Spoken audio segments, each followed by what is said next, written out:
Najwa Shihab diguncang kabar mengejutkan. Najwa Shihab dikabarkan mengundang Melda Savitri untuk hadir di acaranya. Tapi yang bikin publik panas bukan sekadar undangannya, melainkan isu bahwa undangan itu datang dengan bayaran yang nggak main-main. Rumornya bayar mahal. Pertanyaannya sekarang, benarkah Melda diminta hadir sebagai bintang atau ada agenda tersembunyi di balik panggilan itu? Warganet langsung mendidih, medsos penuh spekulasi, video pendek, cuplikan podcast, dan tweet misterius mulai menyebar cepat. Banyak yang bilang, nggak mungkin Najwa pakai sistem bayar seperti itu. Tapi sebagian lagi justru yakin, kalau rating dan engagement jadi taruhan, segalanya bisa terjadi. Gimana ceritanya bisa segaduh ini? Tunggu dulu, karena baru mulai panas. Najwa Shihab selama ini dikenal sebagai jurnalis independen yang nggak gampang kompromi. Dari Mata Najwa hingga talk show viral, namanya identik dengan integritas, kritik tajam, dan suara rakyat. Tapi ketika isu bayar mahal muncul, semuanya berubah. Publik mulai bertanya-tanya, apakah ini strategi branding baru atau ada tekanan dari tim produser? Karena undang Melda bukan sekadar ajak ngobrol, ini soal mempertemukan dua dunia, jurnalisme kritis dan influencer viral. Kalau benar dibayar mahal, artinya Najwa sedang main di arena baru, zona komersial. Warganet bingung, fans Najwa panik. Tapi apakah ini bukti penurunan idealisme atau justru bagian dari taktik licin menghadapi era digital? Semakin dicari jawabannya, makin dalam teka-tekinya. Melda Savitri bukan nama asing di tahun ini. Aktivis vokal, influencer nyentrik, dan langganan FYP. Dia bukan sekedar bintang medsos. Dalam waktu singkat, Melda jadi sorotan karena sikapnya yang frontal ke tokoh-tokoh besar. Dan itulah yang bikin banyak orang bilang, cocok banget nih diundang Najwa. Tapi tunggu dulu, kok bisa rumor bayar mahal malah muncul? Ini bukan pertama kalinya publikasi tentang Melda bikin gempar. Dari konten viral sampai debat di TikTok Live, semua langkahnya selalu penuh sensasi. Jadi pas muncul isu Najwa undang dia, netizen langsung heboh.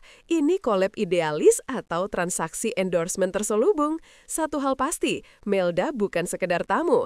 Dia kini jadi simbol kejutannya dunia podcast Indonesia. Sumber dari balik layar mulai bersuara. Ada yang klaim tim dari Najwa sempat menghubungi manajemen Melda dengan tawaran yang katanya tidak biasa. Detailnya tentu dirahasiakan, tapi yang bocor ke publik katanya fee-nya bisa bikin kaget. Bahkan ada chat yang katanya sempat tersebar, tapi langsung dihapus. Makin bikin penasaran dong. Pertanyaannya, kalau ini benar, kenapa harus diam-diam? Kenapa tidak diumumkan secara terbuka?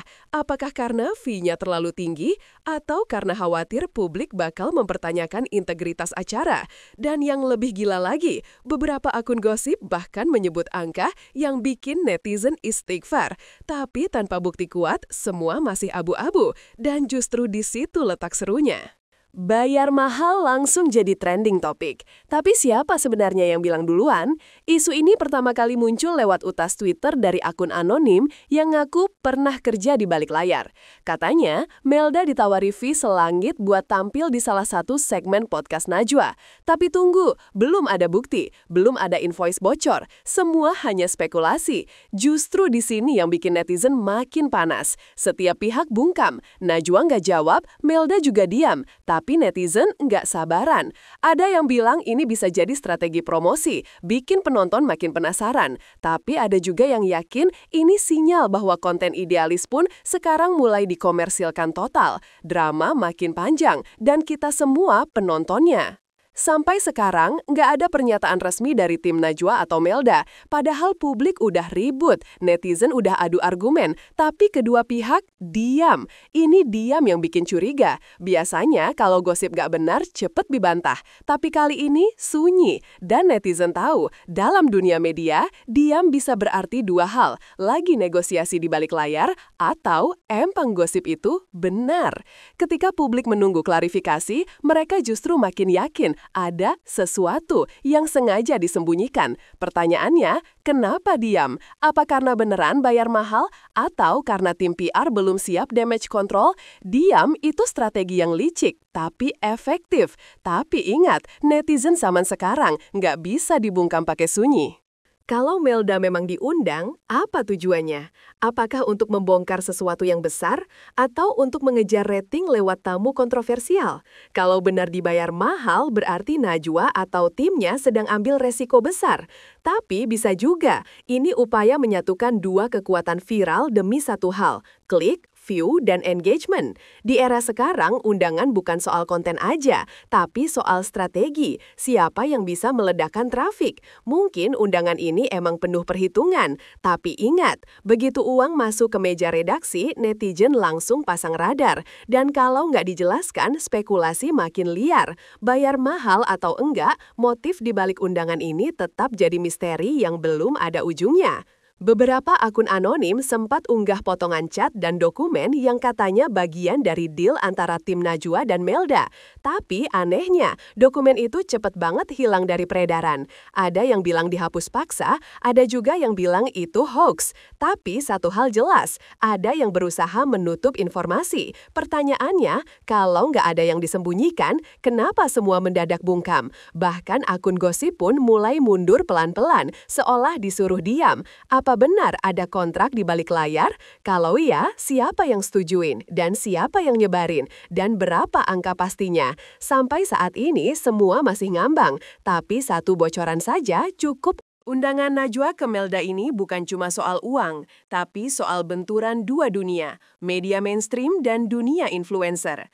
Ketika jurnalis senior dan aktivis digital bertemu, konfliknya bukan cuma isi obrolan, tapi juga sistem kerja. Di satu sisi, jurnalis harus jaga integritas. Di sisi lain, influencer terbiasa dengan fee, branding, dan exposure.